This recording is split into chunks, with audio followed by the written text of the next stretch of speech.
നമസ്കാരം. ഗസയിൽ UN relief ഏജൻസിക്ക് കീഴിലുള്ള ഒരു സ്കൂൾ കൂടി ആക്രമിച്ച് ഇസ്രായേൽ ഇപ്പോൾ അവരുടെ അധിനിവേശം ഒന്നും നിർത്താൻ പോകുന്നില്ല എന്ന് കാണിക്കുകയാണ്. ഇസ്രായേൽ പലപ്പോഴും തന്നെ വെടിനിർത്തൽ നടത്തുകയാണെന്നും ഒക്കെ പറഞ്ഞ് എത്തിയിട്ടുണ്ടായിരുന്നുവെങ്കിലും ഇപ്പോൾ ഇത് ആദ്യമായിട്ടല്ല ഇപ്പോൾ ഇസ്രായേൽ ഇങ്ങനെ വാക്ക് തെറ്റിക്കുന്നത്. കെട്ടിടത്തിൽ അഭയം തേടിയിരുന്ന കുട്ടികളടക്കം 20 ഫലസ്തീനികളാണ് ആക്രമണത്തിൽ കൊല്ലപ്പെട്ടത്. തീവ്രവാദികളെയാണ് ഞങ്ങൾ നശിപ്പിക്കുന്നത്, തീവ്രവാദത്തെയാണ് നശിപ്പിക്കാൻ ശ്രമിക്കുന്നത് എന്നൊക്കെ പറയും തോറും ചെയ്യുന്നതെല്ലാം തന്നെ പാവപ്പെട്ട ഫലസ്തീനികളെയാണ്. ഫലസ്തീനികളെ കൊലപ്പെടുത്തുക, അവരെ ഇല്ലാതാക്കുക, അവരെ നശിപ്പിക്കുക, അവരുടെ ദ്രോഹിക്കുക എന്നുള്ളതിൽ മാത്രമാണ് ഇപ്പോൾ ഇസ്രായേൽ നിലനിൽക്കുന്നത്.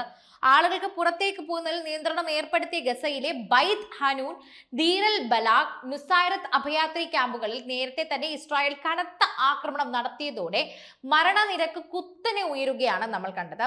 കഴിഞ്ഞ 24 മണിക്കൂറിനിടെ ഗസയിൽ 60 പേരാണ് കൊല്ലപ്പെട്ടത്. ഒക്ടോബർ 7 തുടങ്ങിയ ഇസ്രായേൽ ആക്രമണത്തിൽ ഗസയിൽ ഇതുവരെ തന്നെ 45,028 പേരാണ് കൊല്ലപ്പെട്ടത്. 1,06,962 പേർക്ക് പരിക്കേറ്റതായി ഫലസ്തീൻ ആരോഗ്യ മന്ത്രാലയം തന്നെ കണക്കുകൾ പുറപ്പെടുവിച്ചിരുന്നു. ഞായറാഴ്ച വൈകുന്നേരം ഒരു മുന്നറിയിപ്പ് നൽകാതെയാണ് UN സ്കൂൾ ഇസ്രായേൽ ആക്രമിച്ചത്.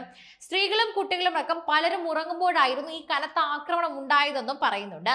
അൽ ജസീറയുടെ പ്രതിനിധി താരിഖ് അബു തന്നെയാണ് ഇതിനെക്കുറിച്ച് പറഞ്ഞത്. നാസർ മെഡിക്കൽ കോംപ്ലക്സിൽ തന്നെ തൊട്ടടുത്താണ് Ahmed bin Abdul Aziz school നിലകൊള്ളുന്നത്. ഇതിന്റെ 3ാം നിലയിൽ ലക്ഷ്യമിട്ടാണ് ആക്രമണം ഉണ്ടായത്. നൂറുകണക്കിന് ഫലസ്തീൻ കുടുംബങ്ങളാണ് സ്കൂളിൽ അഭയം തേടിയിരുന്നത്. മൃതദേഹങ്ങൾ ചിന്നിച്ചിതറിയ നിലയിലായിരുന്നു അൽ ജസീറയ്ക്ക് റിപ്പോർട്ട് കിട്ടിയത്. ആക്രമണത്തിന് പിന്നാലെ തങ്ങളുടെ പ്രിയപ്പെട്ടവർക്കായി ആളുകൾ കെട്ടിടത്തിൽ തിരച്ചിൽ നടത്തുന്നതിന്റെ ദൃശ്യങ്ങളും സോഷ്യൽ മീഡിയയിൽ പ്രചരിക്കുന്നുണ്ട്. ഗസയിലെ മിക്കവാറും എല്ലാ കെട്ടിടങ്ങളും തകർക്കപ്പെട്ടതിനാൽ തന്നെ UN നിയന്ത്രണത്തിലുള്ള കെട്ടിടങ്ങളിൽ ആളുകൾ ഇപ്പോൾ അഭയം തേടുന്നു. ഇതോടെ UN റിലീഫ് ഏജൻസിക്ക് കീഴിലുള്ള കെട്ടിടങ്ങൾ ഇസ്രായേൽ തുടർച്ചയായി ആക്രമിക്കാൻ തുടങ്ങി. കഴിഞ്ഞ 24 മണിക്കൂറിനിടെ ഖാൻ യൂണിസിലും കനത്ത ആക്രമണമാണ് ഇസ്രായേൽ നടത്തിയത്. ബാനി സുഹൈലയിൽ ഇസ്രായേൽ നടത്തിയ വ്യോമാക്രമണത്തിൽ തന്നെ 4 പേർ കൊല്ലപ്പെടുകയും നിരവധി പേർക്ക് പരിക്കേൽക്കുകയും ചെയ്തു. വടക്കൻ ഗസയിലെ ബൈത്ത് ഹനൂനിൽ ഖലീൽ ഉബൈദ് സ്കൂളുകൾ ഞായറാഴ്ച ഇസ്രായേൽ ആക്രമിച്ചു.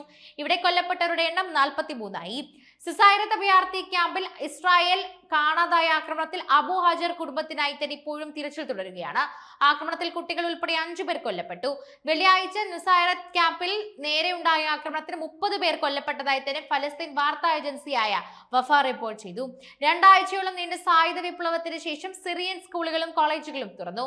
വിമത സംഘങ്ങളുടെ നേതൃത്വത്തിൽ നടന്ന സായുധ നീക്കത്തെ തുടർന്ന് അടച്ചിട്ട വിദ്യാലയങ്ങളാണ് വീണ്ടും തുറന്ന് പ്രവർത്തിച്ച് ആരംഭിച്ചത്.